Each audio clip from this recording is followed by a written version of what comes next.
Hello, नमस्कार दोस्तों। मैं सतीश आपका अपने YouTube channel study with Satish में स्वागत करता हूं। जैसे कि हम इंडियन पॉलिटी पढ़ रहे हैं, इंडियन पॉलिटी में हमारा आज ये पांचवा लेक्चर है, जिसमें हमको आपको फंडामेंटल राइट्स के पार्ट 3 में आर्टिकल 12 से 35 तक पढ़ना है, जिसमें आज हम स्वतंत्रता के अधिकार पे पहुंच गए। कल हमने समानता का अधिकार आपका खत्म कर दिया है। तो स्वतंत्रता के अधिकार हमारे पहली बात जानते हैं कितने आर्टिकल्स हैं और कौन कौन से हैं। ठीक है, तो स्वतंत्रता के अधिकार में, राइट टू फ्रीडम में हमारे कुल कितने 5 आर्टिकल्स आते हैं। आप नॉर्मली पढ़ लेते हैं, कितना पढ़ लेते हैं 90 to 22। कहाँ से आप यहाँ से कितने के लेते हैं, सीधा 4, 19, 20, 21, 22, लेकिन है कितने 5। Article 19, article 20, article 21, article 21A and article 22। ठीक है, ये हमारे 5 फंडामेंटल आर्टिकल्स हैं जो राइट टू फ्रीडम के तहत आते हैं। अब हम आर्टिकल 19 में क्या पढ़ेंगे। आर्टिकल 19 में हम वाक एवं अभिव्यक्ति मतलब फ्रीडम ऑफ राइट, मतलब फ्रीडम ऑफ स्पीच के बारे में हम पढ़ेंगे। ठीक है, freedom of speech and expression. ठीक, फिर आर्टिकल 20 क्या पढ़ेंगे हम। इसमें हम पढ़ेंगे कि किसी व्यक्ति को उसके मतलब कोई अपराध करता है तो कब सजा दी जाएगी, कब नहीं दी जाएगी।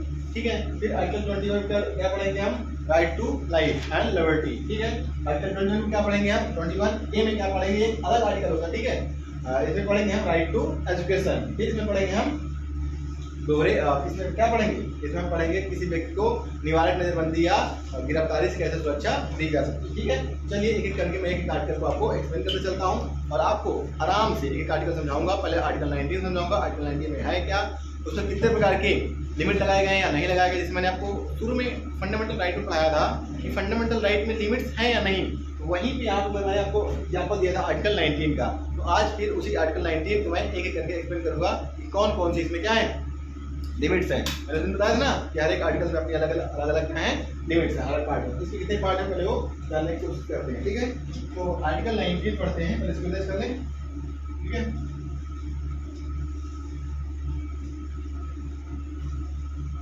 ठीक है, चलिए आर्टिकल 19 में हम देखते हैं। तो आर्टिकल 19 में 6 भाग में इसको डिवाइड किया गया है।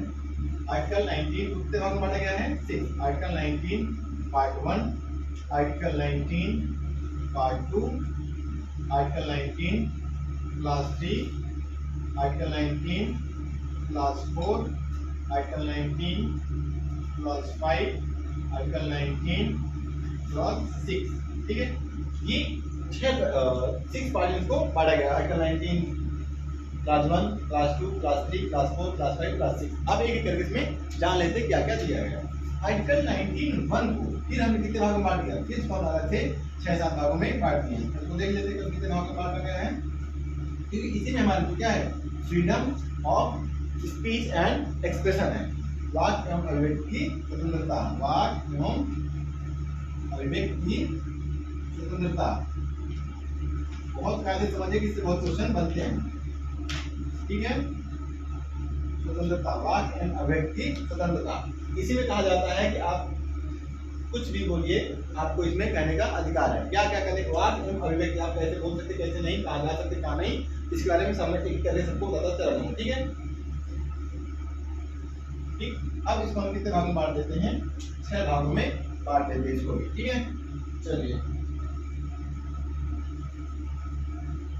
ठीक है, 6 भागों में हम बांट देते हैं।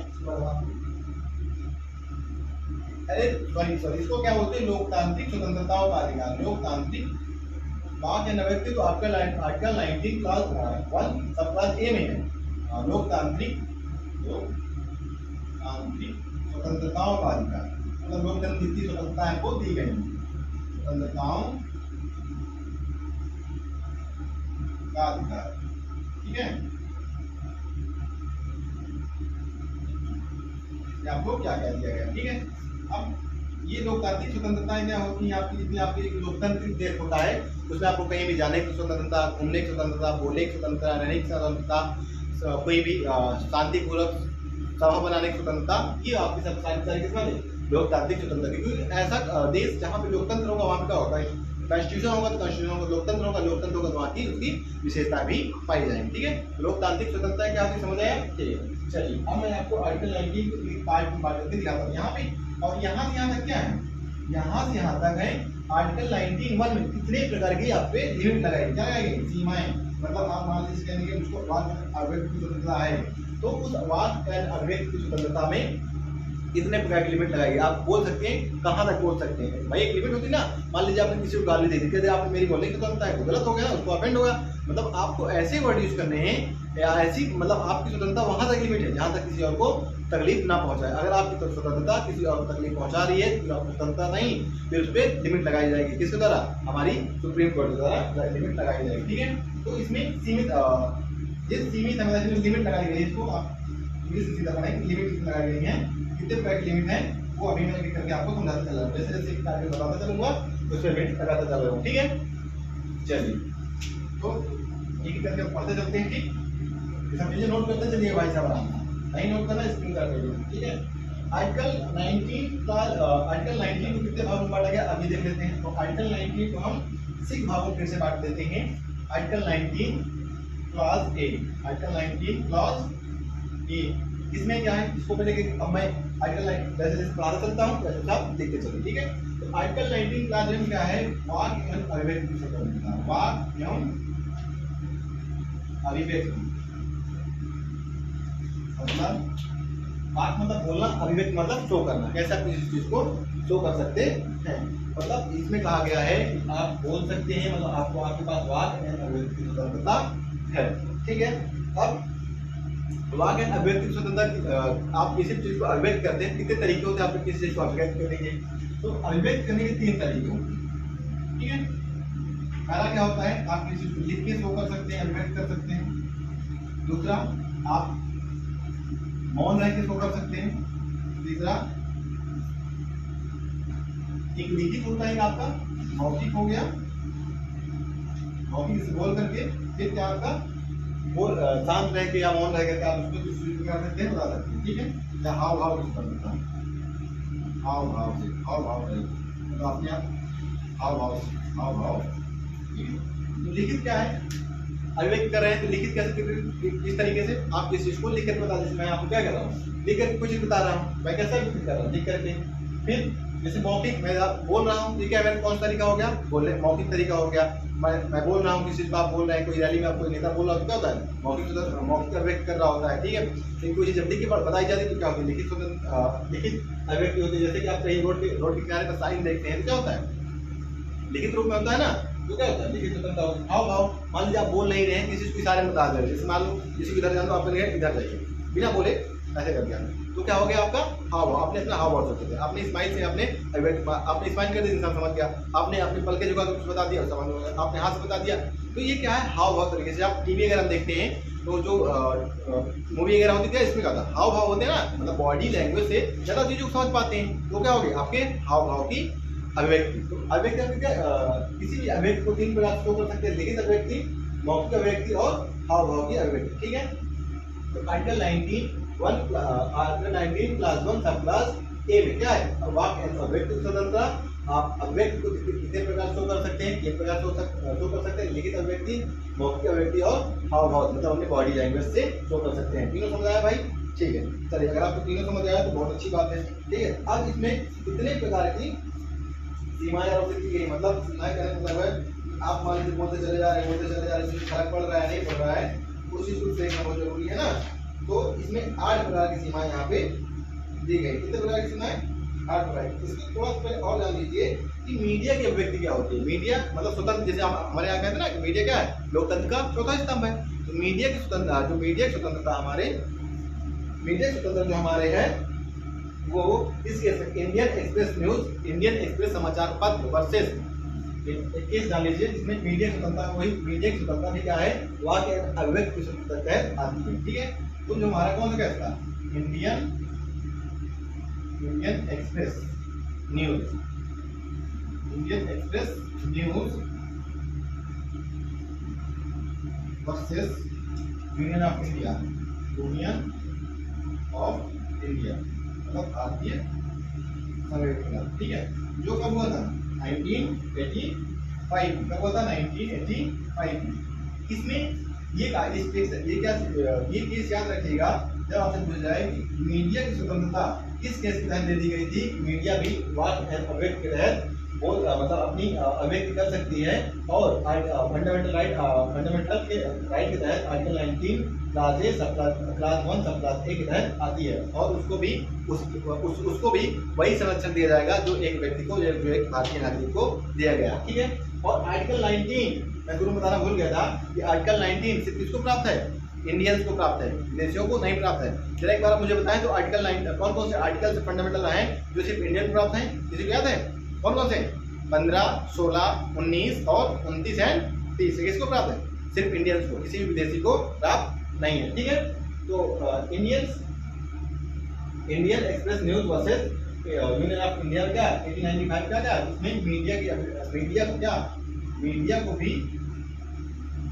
को भी वाक एवं अव्यक्त की स्वतंत्रता से इंगित कर दिया गया, और उसको भी दे दी गई कि आप भी जैसे एक नागरिक अपनी वाक एवं अव्यक्त की स्वतंत्रता रखता है उसी तरह आप भी ले सकते हैं, लेकिन इनके पर भी वही लिमिट लगती है जो एक नागरिक पर लगती है। मतलब आप बोलते समय हमारे क्या क्या लिमिट्स का पालन करेंगे वो अभी मैं करके बता दूंगा, वही लिमिट भी लगती है।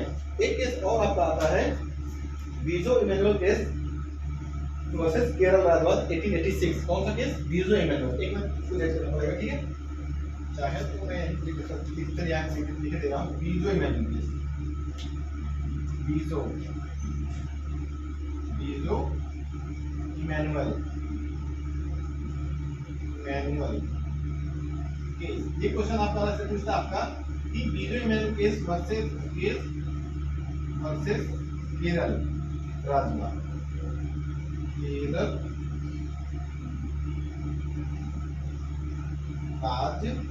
आजकल आप पॉलिटिक वनडे लेवल तैयार करते हुए हाथ नहीं ले सकते, क्योंकि ये सब चीजें पूछ सकता है। पूछ सकता क्या है?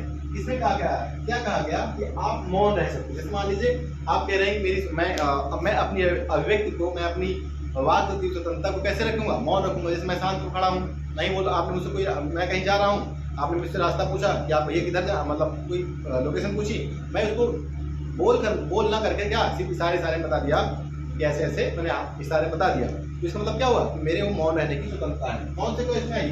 बीजो इमैनुअल केस वर्सेस केरल राज्यवाद 1986 में क्या? मौन रहने की स्वतंत्रता किसमें आता है? वाक एंड अव्यक्त की स्वतंत्रता, मौन रखने या मौन रहने की स्वतंत्रता। एक चीजें बात करते समझते थे जो ना दीजिए बात, ठीक कमेंट करना। ठीक है। तो इंडियन एक्सप्रेस न्यूज केस से क्या वर्सेस यूनियन ऑफ इंडिया 1985 में क्या कहा गया? मीडिया को भी वाक एंड अव्यक्त की स्वतंत्रता है, और बीजो इमैनुअल केस वर्सेस केरल राज्यवाद 1986 में क्या कहा? मौन रहने की स्वतंत्रता, मतलब आप अपने अभिव्यक्ति को मौन रहकर भी कर सकते हैं। आर्टिकल 19 थोड़ा सा बड़ा है, थोड़ा सा समय मैं लूंगा इसको एक्सप्लेन करने में। ठीक है। एक और केस आपको बनता है, इसमें कहा गया नवीन जिंदल केस में कहा गया है कि घरों में तिरंगा झंडा लहराना भी क्या है? हमारे देश के प्रति क्या है? सम्मान व्यक्त करना है। ये भी क्या है? अभिव्यक्ति की स्वतंत्रता है। तो मैं इंडियन एक्सप्रेस केस को रेज कर रहा हूँ। ठीक है, रेज करना क्योंकि बहुत छोटा भाई हम लोग का, थोड़ा सा आपको मैनेज करना ही पड़ेगा। आप चाहे लिखते चलेंगे। ठीक है सर, बेहतर तेज कोशिश कर रहा हूँ, मैं स्लो पढ़ा हूँ। ठीक है। तो कौन सा केस है आपका? नवीन जिंदल। कौन सा? नवीन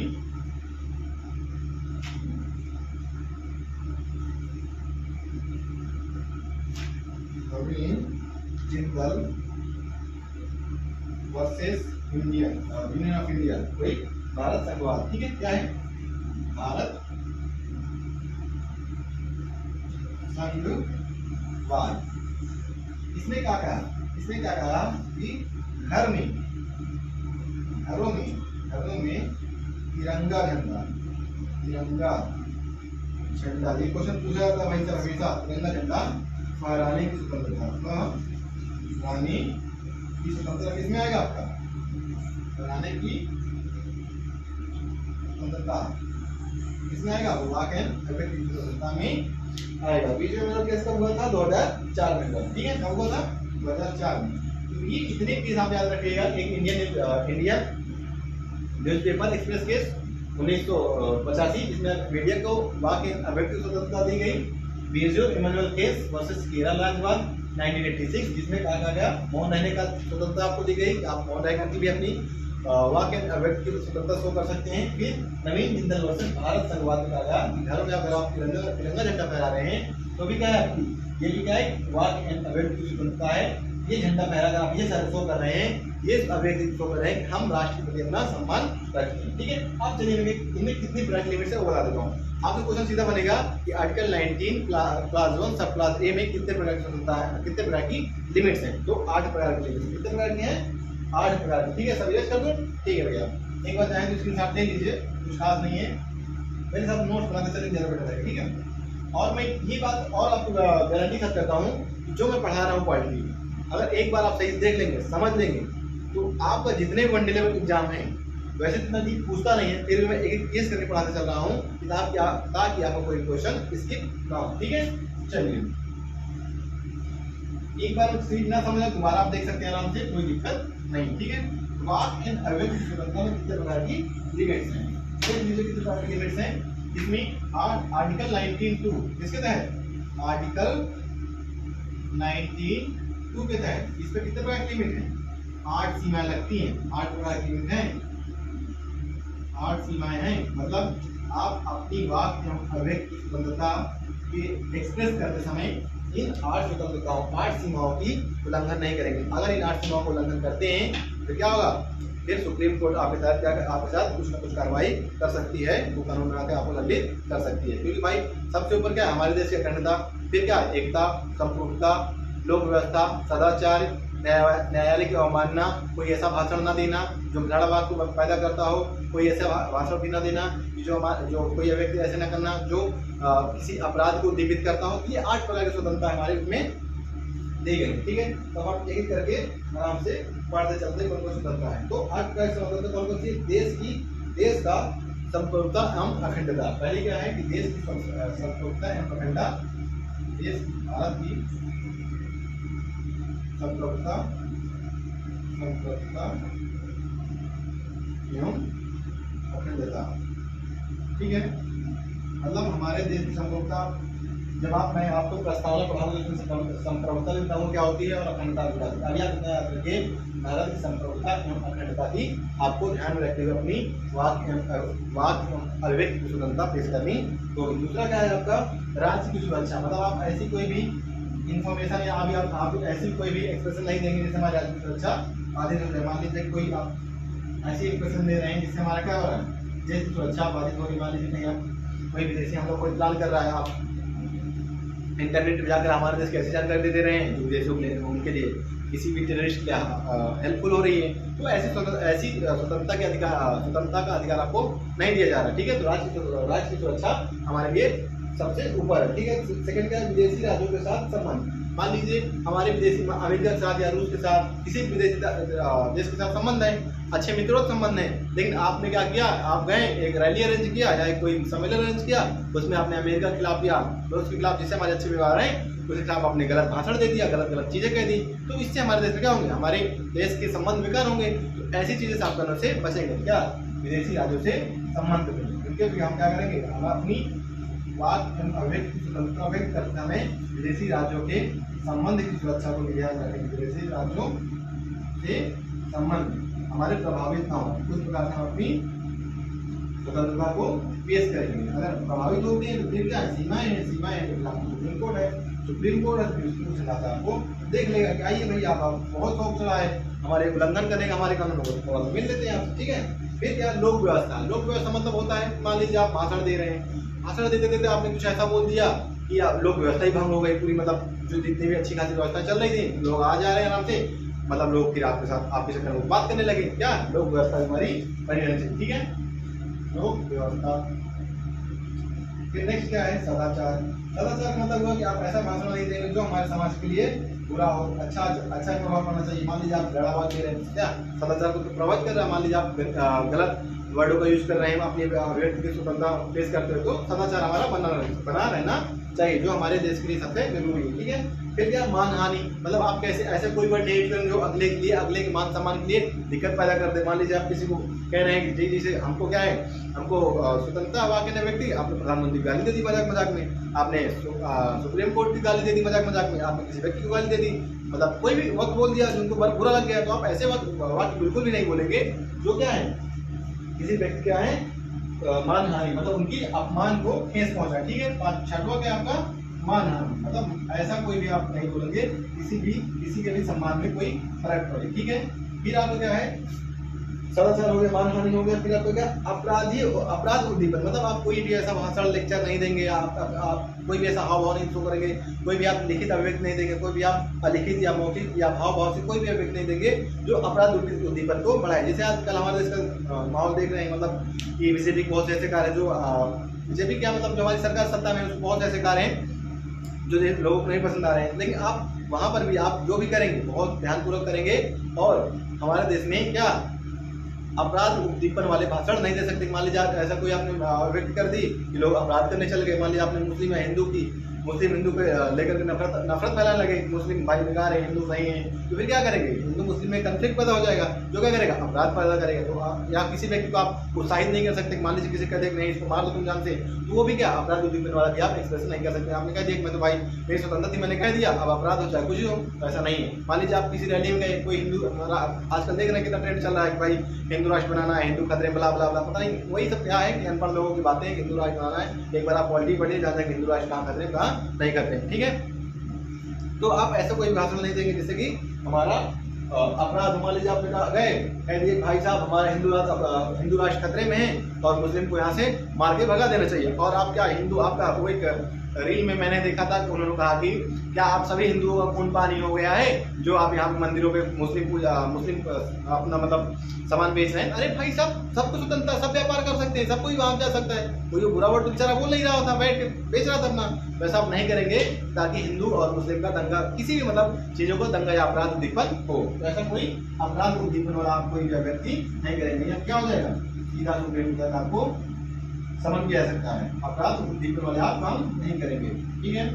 लास्ट क्या बची आपकी 8 नंबर वाली आपकी बची है न्यायालय की अवमानना। न्यायालय की अवमानना के मतलब क्या होगा, जैसे न्यायालय ने कोई निर्णय दिया कि आज से ये कानून लागू होता है, तो आपने कहा नहीं हम न्यायालय की बात को नहीं मानेंगे और हम अपनी स्वतंत्रता और अवैध के तहत क्या करेंगे, अपनी बात को रखेंगे। तो आप, क्योंकि हमारे यहाँ क्या सुप्रीम कोर्ट क्या है, सबसे ऊपर है, और सबसे ऊपर मतलब जो कहेंगे आपको मानना पड़ेगा, क्योंकि हमारी पास सुप्रीम कोर्ट है। अगर आप ऐसा करेंगे तो आप सुप्रीम कोर्ट की बात नहीं मानेंगे, उसके लिए कोई सजा प्रावधान नहीं चलेगा, तब तो देश चल चुका ना, सब लोग अपने मन की करने लगेंगे। मान लीजिए किसी ने अपराध किया, किसी ने 10 लोगों को मार दिया और वो गए आराम से, सुप्रीम कोर्ट ने सजा दी, उसने कहा नहीं हम सुप्रीम कोर्ट मानेंगे नहीं, हम सबसे ऊपर हैं, हम अपनी वहाँ के स्वतंत्रता है, हम किसी को गाली दे सकते हैं, किसी को मार सकते हैं, कुछ भी कर सकते हैं, ये गलत है भाई साहब, ठीक है। तो ये क्या है, आप सुप्रीम कोर्ट की न्यायालय की अवमानना नहीं करेंगे, मतलब न्यायालय द्वारा कही गई बातों का पालन करेंगे, ठीक है। ये आपकी 8 प्रकार की स्वतंत्रता किस पर लागू होती है, आर्टिकल 19(2) के तहत आर्टिकल 19 क्लास 1 सब क्लास ए में लागू होती है, ठीक है। एक बार इसको आप गौर से फिर से देख लीजिए कि कितनी सीमा अवैध पर कितने प्रकार सीमा रखती है। भारत की संप्रभुता और एकता बनाए रखना, राज्य की सुरक्षा, मतलब हमारे देश की सुरक्षा जरूरी है। फिर विदेशी राज हमारे संबंध बेकार होने पाए, फिर लोक व्यवस्था हमारी बनी रहे, मतलब जैसे अब अच्छा खासा व्यवस्था चल रही है तो चलने दिया जाए। सदाचार मतलब हमारे जो शिष्टता है, नैतिकता वो बनी रहे। फिर मानहानि मतलब आप कोई भी ऐसा वर्ड नहीं यूज करेंगे जो किसी भी व्यक्ति के अपमान के लिए अपमानित करे, उसके अपमान में कमी, उसके सम्मान में कमी लाए। अपराध उद्दीपन ऐसा कोई कार्य नहीं करेंगे जिससे अपराध दंगे फसाद होना स्टार्ट हो जाए, अपराध होना बढ़ जाए। न्यायालय अवमानना, आप न्यायालय की बातों को, न्यायालय द्वारा दिए गए निर्णय को सम्मान पूर्वक मानेंगे, उनकी अवमानना नहीं करेंगे, मतलब उनके निर्णय को आप ठुकराएंगे नहीं, ठीक है। क्योंकि हमारे देश का सुप्रीम कोर्ट सबसे हायर सुप्रीम कोर्ट होता है और उसकी बात मानना हमारे लिए क्या होता है, बाध्यकारी होता है। और आर्टिकल 19 के तहत ये इस पर सीमाएं लगाई जाती है, ठीक है। चलिए कितने प्रकार की सीमाएं हैं, ये इसी का मतलब सीमा है, ठीक है। नंबर 8 सीमा है, बाकी समय काम करना, ठीक है। चलिए इसको मैं रेज करता हूँ और आपको आर्टिकल 19(1) का क्लास बी पढ़ाने चल रहा हूँ, ठीक है। लेकिन कैसे पढ़ाना चलूंगा उस पर उसकी सीमाएं आपको लिखाना चलूंगा। आर्टिकल 19 क्लास बी कहता है, आर्टिकल 19 क्लास बी कहता है आप शांति और सशस्त्र रहित, शांति एवं शस्त्र रहित सम्मेलन कर सकते हैं। शस्त्र रहित सम्मेलन या सभा या कोई समिति बना सकते हैं, ठीक है। मतलब कि आप जैसे कहीं भी जाना चाहते हैं, आप लोग गैदरिंग करना चाहते हैं, तो आप वहाँ पे आपका कोई किसी प्रकार कोई शस्त्र नहीं होना चाहिए, मतलब बंदूक गोली ऐसे कोई बहुत आपका हथियार होते हैं वो नहीं होने चाहिए, और शांतिपूर्वक करेंगे आप, ठीक है। इसमें आपका स्ट्राइक करने का अधिकार नहीं है। मान लीजिए जैसे आपको स्ट्राइक करना है, अब ये नहीं कहेंगे कि हमारा आर्टिकल 19 क्लास 1 सब क्लास बी के तहत हमको शांतिपूर्वक मतलब शांतिपूर्वक और सशस्त्र रहित स्ट्राइक करने का अधिकार नहीं है। आपका इसमें स्ट्राइक करने का अधिकार नहीं है, ठीक है। स्ट्राइक करने क्या होते हैं, हड़ताल, ठीक है। हड़ताल इसमें शामिल नहीं है, हड़ताल का अधिकार शामिल नहीं है। यहीं से आप एग्जाम में बताएगा कि बताइए शांतिपूर्वक एवं सशस्त्र रहित सम्मेलन करने के अधिकार में क्या आपका हड़ताल का अधिकार आता है या नहीं, तो आप एकदम दिल खोल के मारेंगे नहीं आता भाई साहब, ठीक है।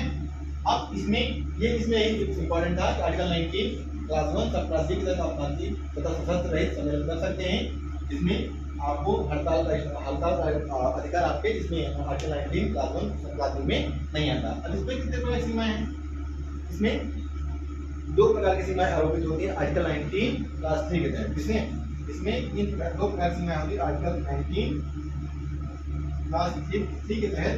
आपकी 2 प्रकार की सीमाएं होती है, कौन कौन सी आती हैं, देश की संप्रभुता और एकता, देश की संप्रभुता और अखंडता बन रहे प्लस लोक व्यवस्था बन रहे, कौन कौन सी। यानी भाई आप शांतिपूर्वक करिए, ठीक है, लेकिन इतना शांति बनाए रखिएगा कि हमारे देश की क्या संप्रभुता, मतलब भारत की संप्रभुता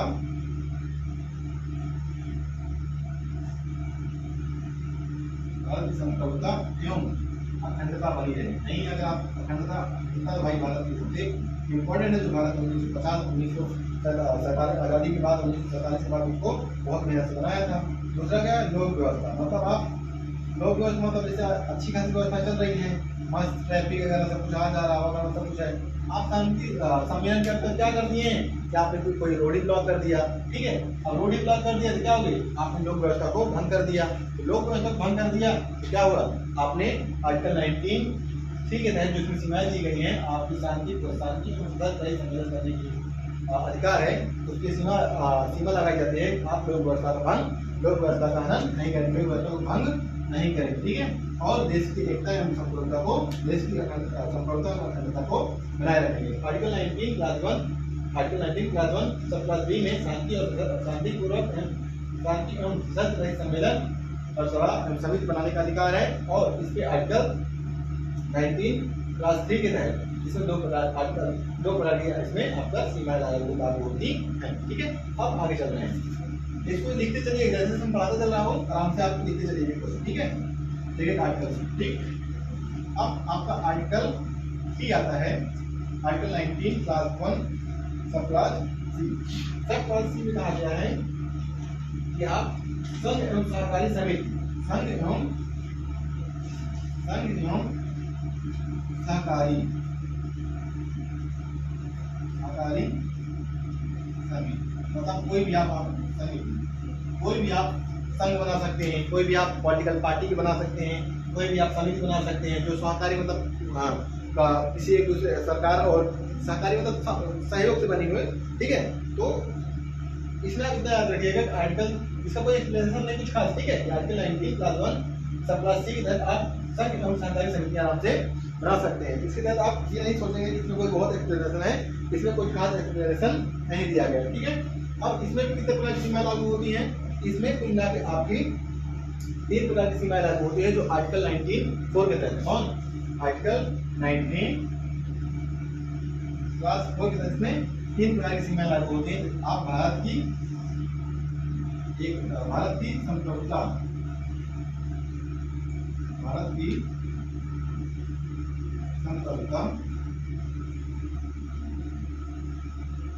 अखंडता का ध्यान रखेंगे।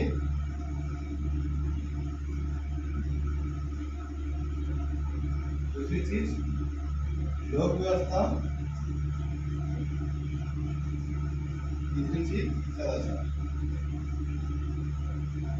ये 3 प्रकार की सीमाएं लागू होती हैं आर्टिकल 19(4) के तहत। तो आप एक चीज ऐसे याद रखेंगे कि आर्टिकल 19 क्लास 1 सब क्लास सी में किस आर्टिकल के तहत उसको सीमाएं लागू होती हैं? आर्टिकल 19 क्लास 4 के तहत उसमें 3 प्रकार की सीमाएं लागू होती है। तो क्या है? भारतीय संप्रभुता, अखंडता, लोक व्यवस्था और सदाचार, ये आपकी 3 प्रकार की स्वतंत्रता इस पे लागू होती है। ठीक है, तो अब आपका मैं आगे बढ़ाने चल रहा हूँ आर्टिकल 19 क्लास 4। आर्टिकल 19 क्लास 1 सब क्लास डी कहता है कि आप कहीं भी पूरे देश में आवागमन कर सकते हैं। मतलब मान लीजिए आपको कहीं जाना है, जम्मू कश्मीर, तमिलनाडु, केरल, कहीं भी आप घूमने जा सकते हैं, कहीं भी आप आवागमन कर सकते हैं। देश में आवागमन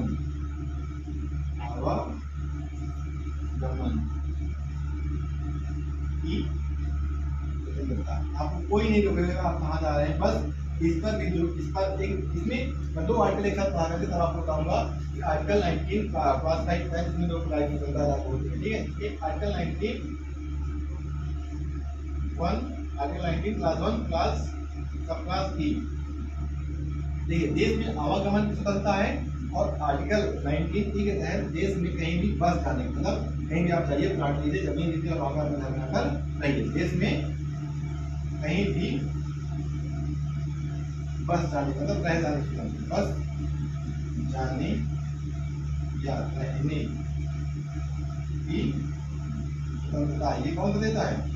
अब इसमें क्या है एक्सप्लेन भाई साहब बताएं, आप बताएं कि देश में आवागमन मतलब आप कहीं भी जाइए, जम्मू कश्मीर जाइए, तेलंगाना जाइए, महाराष्ट्र जाइए, मुंबई जाइए, राजस्थान जाइए, कहीं जाइए, तो आर्टिकल 19 क्लास 1 सब क्लास डी कहता है कि आप देश में कहीं भी आवागमन कर सकते हैं। आर्टिकल 19(1) क्लास डी कहता है कि देश में कहीं भी बस जाने, मतलब आप वहाँ जाइए, जैसे आप मान लीजिए यूपी के रहने वाले हैं, आप पंजाब में बहुत रह रहे हैं, वहाँ जाइए, आराम से आप पैसे हैं, जमीन ले लीजिए, मकान बनाइए और रहिए, कोई दिक्कत नहीं है। लेकिन इसमें भी इन दोनों में मैं ही दूंगा, इन दोनों में आर्टिकल 19 क्लास 5 के तहत क्या एक स्वतंत्रता, मतलब 2 सीमाएं लागू होती हैं। आप लोग किस तरह रखेंगे, मतलब ऐसा जगह आप जाकर नहीं घूम सकते हैं जहाँ पे लोकहित प्रभावित हो रहा, मतलब जहाँ पे लोकहित प्रभावित हो रहा, अलग है। लोकहित का ध्यान रखेंगे। दूसरा क्या रखेंगे, मतलब SC ST का ध्यान रखेंगे, मतलब वहाँ पे कोई ऐसी माइनॉरिटी में रह रही हो जिसका आप अधिकारों का अतिक्रमण कर रहे हो। ठीक है, तो अनुसूचित जनजातियों के हित का आप ध्यान रखें। ठीक है, ST का वहाँ पे ST जो है वहाँ मतलब क्या उनका ST के हित का ध्यान रखना है। ठीक है, ST के हित का ध्यान, मतलब मान लीजिए कोई माइनॉरिटी वहाँ पे रह रही हो, आप जाके नहीं भाई एक जगह लूंगा, क्योंकि वहाँ की लोक संस्कृति जुड़ी होती है, बहुत चीज होती है जिनको आपको ध्यान रखना पड़ेगा। लोग मतलब आप कहीं मान लीजिए वहाँ कोई लोक हित का विषय है और वहाँ जाकर कह दें भाई यही जमीन दूंगा अपनी, देश में आवागमन, देश में कहीं भी रहने की स्वतंत्रता है, तो ऐसा नहीं। आर्टिकल 19 क्लास 5 में भी 2 प्रकार की स्वतंत्रता लागू होती है, ये दोनों पर लागू करता है। मतलब जो आर्टिकल 19 क्लास 5 है, आर्टिकल 19 क्लास 1 सब क्लास डी, आर्टिकल 19 क्लास 1 सब क्लास ई में दोनों पर स्वतंत्रता लागू करता है। ठीक है, फिर इसमें एक आर्टिकल था आर्टिकल 19F, जो आर्टिकल 19F था उसको क्या कर देगा, वो संपत्ति का अधिकार था, उसको हमारे इसमें से हटा करके कहा आर्टिकल 301 में संविधान संशोधन का हटा दिया गया। ठीक है, तो इसको मैं रेज कर रहा हूँ और आपको आर्टिकल इसका लास्ट पढ़ाने चल रहा हूँ। ठीक है, आर्टिकल 19F के बाद आपको क्या था, जी आता है। F में क्या था, संपत्ति का अधिकार था, जिसको कहा आर्टिकल 300A में क्या कर दिया, शिफ्ट कर दिया गया था, किसके तहत, संविधान संशोधन। कौन सा संविधान संशोधन था, कोई बताएगा? चलिए ये मैं आपको होमवर्क देता हूँ कि कौन सा संविधान संशोधन था। मैं वो आपको कल की क्लास में बताऊंगा कि कौन सा संविधान संशोधन के तहत संपत्ति के अधिकार को, मतलब संपत्ति के अधिकार को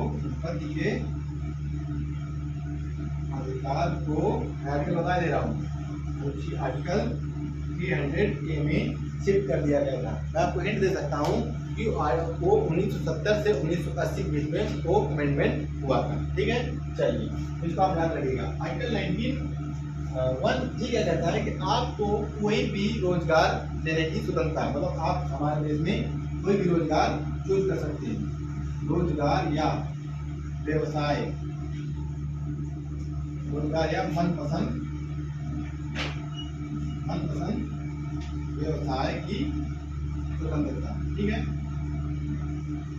मनपसंद व्यवसाय की स्वतंत्रता हमारे देश के प्रत्येक नागरिक को है। ठीक है, ये विदेशों को नहीं मिलता, तो पता ही है ठीक है, इसमें भी दो प्रकार की सीमा है। आर्टिकल 19 क्लास 6 के तहत क्या है, इसमें दो प्रकार की है। कोई भी मतलब राज्य तकनीकी आर्ता लगा सकता है किसी भी रोजगार के लिए। मतलब जो राज्य जैसे आप बिहार जा रहे हैं तो वहाँ भी बिहार अपने देश अपने लोगों के लिए स्पेशल राइट बना सकता है और आपके ऊपर तकनीकी आर्ता लगा सकता है कि आप यहाँ पे ये आर्ता लेके आएंगे। क्या राज्य वहाँ के स्पेशल मिले, ठीक है। राज्य कोई भी आप इसका विरोध नहीं कर सकते, ठीक है। राज्य कोई भी तकनीकी योग्यता लगा सकता है, आर्ता लगा सकता है, ठीक है। और दूसरा क्या है, दूसरा ये है कि राज्य किसी खास क्षेत्र में व्यापारिक अधिकारी को घोषित कर सकता है। मान लीजिए कोई स्पेशल क्षेत्र है, वहाँ पर भी कह दिया जाएगा सिर्फ स्पेशल किसी मतलब लोग यहीं लोग क्या करेंगे, यहाँ पे व्यापार करेंगे। मतलब एक किसी क्षेत्र में, किसी स्पेशल क्षेत्र विशेष क्षेत्र में व्यापारिक अधिकार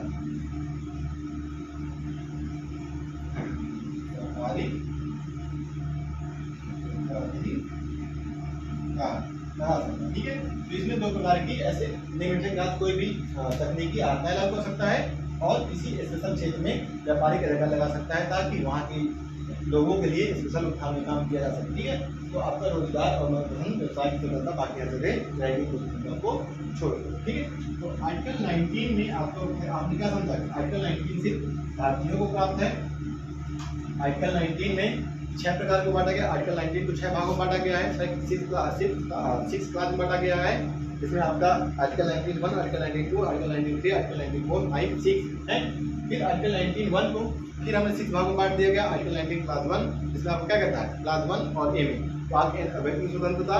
आर्टिकल 19 क्लास 1 सब क्लास डी में क्या है, शांतिपूर्ण और सशस्त्र रहित सम्मेलन स्वतंत्रता। आर्टिकल 19 सी आप क्या कहता है, सहकारी समिति बनाने की स्वतंत्रता। आर्टिकल 19 डी कहीं भी पूरे देश में घूमने की स्वतंत्रता।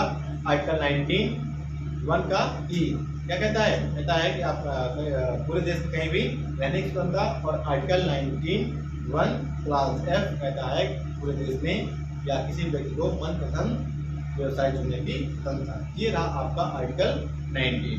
अब आर्टिकल 19 में प्रत्येक आर्टिकल में अलग अलग स्वतंत्र सीमाएं लगाई गई हैं, जो मैंने आपको एक करके बताया। आर्टिकल 19 क्लास 1 सब क्लास ए में 8 प्रकार की हैं। उसके बाद आर्टिकल 19 क्लास 1 सब क्लास बी में 2 प्रकार की हैं। सी में भी 2 प्रकार की हैं। डी में सी में 3 प्रकार की हैं। डी और ई में 2 प्रकार की हैं और एफ में आपकी भी 2 प्रकार की सीमाएं लागू होती हैं। इनको आप अपने नोट्स में बाकायदा लिख करके नोट कर सकते हैं कौन इसमें स्वतंत्रता दी गई है। फिर मैं आपको आर्टिकल 20 बना देता हूँ। आर्टिकल 20 क्या है, आर्टिकल 20 आपको कहता है